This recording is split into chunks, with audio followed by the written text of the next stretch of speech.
This is a Medicare Media USA announcement for diabetics on Medicare or getting into Medicare. This is something that you need to know that is offered specifically for you, made specifically for you. You don't want to miss it. Here we go.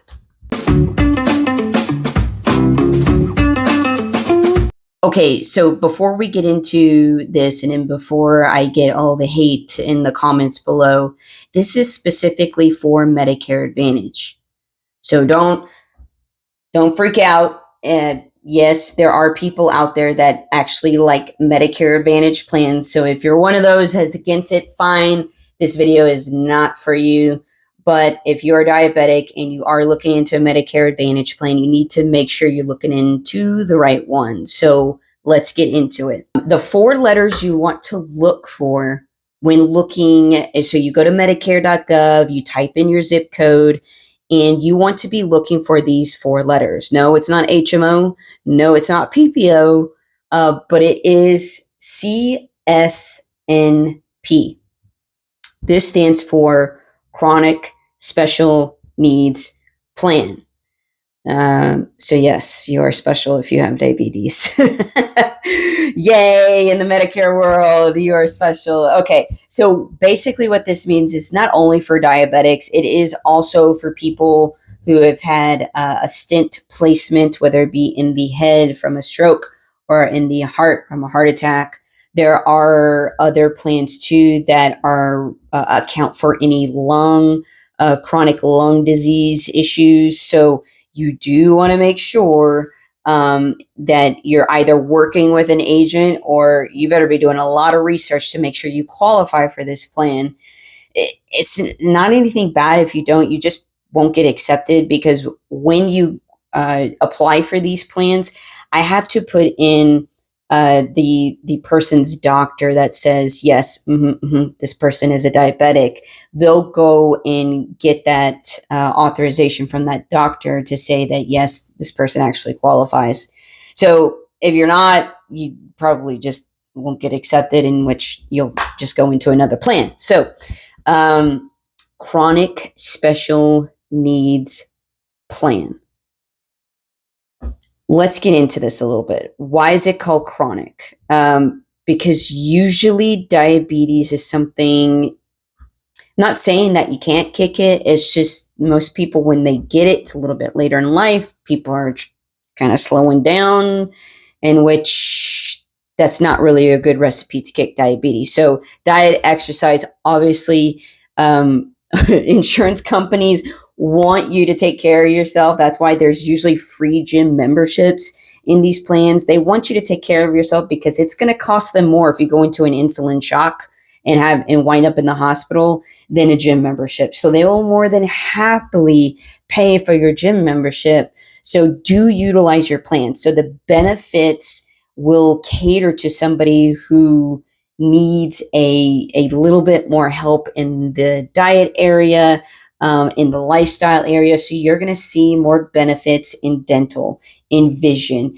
in over-the-counter. Yes, that's all nice, but I do want to keep it to medical here. So what you're going to see in the medical part are lower copays, lower max out of pocket, because the plan understands that, okay, this person more than likely is going to be seeing somebody every 3 to 4 to 5, for sure, every 6 months, but more than likely every 3 to 4.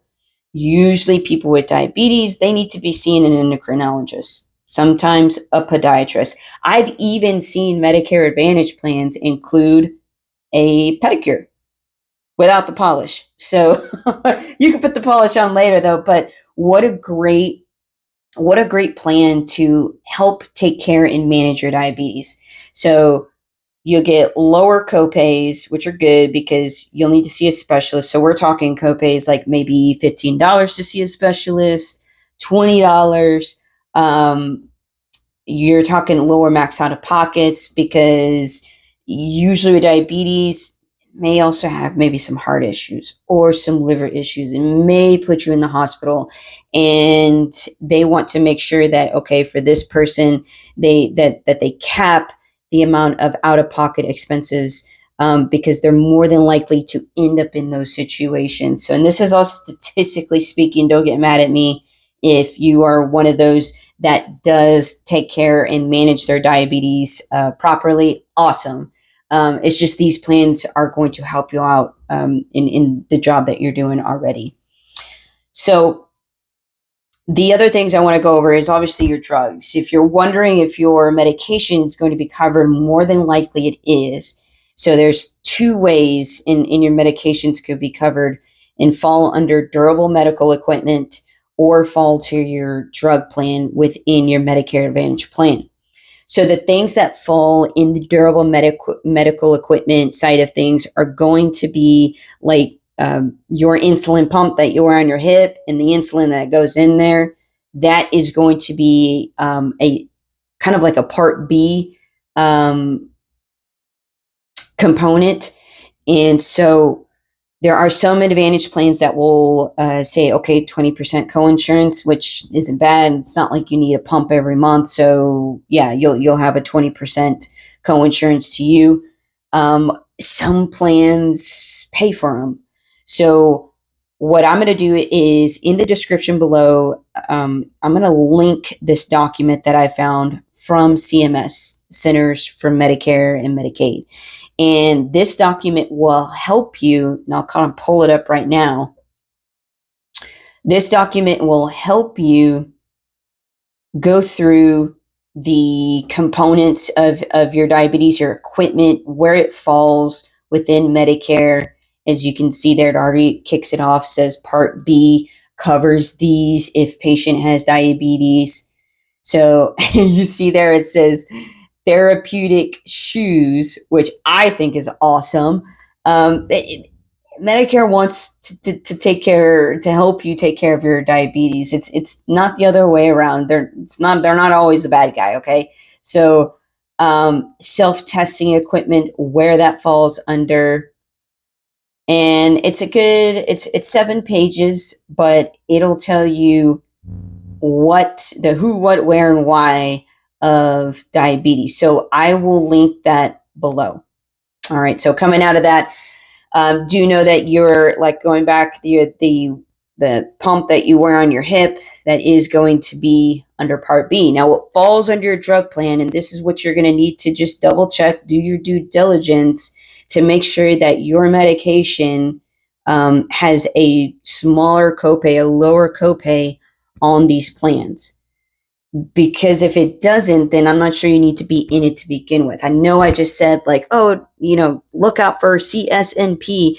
That's what you need to be in. But if you elect for a chronic special needs plan that's a PPO, I've seen that some PPOs, and I'm a proponent for PPOs. I like the in and out of network privileges. Yes, it's a little bit more on the copay and max out of pocket side, but I like the freedom, and that's just me. But when it comes to a chronic special needs plan that is a PPO, some of them I don't. The needle movers are going to be, okay, is let's say, for example, is Judy's medication going to be less for her because that medication she's going to be needing every month? Is it going to be less for her on this PPO, or is it going to be less for her on this HMO? So those are the kinds of things that you need to also check and make sure, and check the formulary or call your agent, or get a hold of me. There is a way to get a hold of me in the description below. And while I'm on that topic, I do run a Medicare 101 webinar every week. It's free to go to. It's full of information. If you're new to Medicare or you need to just brush up on your Medicare, do click the link below and get yourself registered. But as far as the diabetes goes, the plans want you to take care of yourself. Like I said, it costs the company money to pay for your hospital bill. So they want you out of the hospital. So take special attention to the CSNP. If you're already on Medicare, look at your Medicare Advantage plan. Does it say at the end of the title CSNP? If it doesn't, then you're probably not in the plan that you need to be. But also go to Medicare.gov and check your zip code to see what plans are offered to you. Just CSNP. It may not always come on the first or the second page. I've noticed that on Medicare.gov. So it may be in the pages 3 and 4, but they're there. So check out those plans. Check out my Medicare 101. And if you got any value out of this, please like, comment, subscribe, do your thing, and I'll see you in the next video.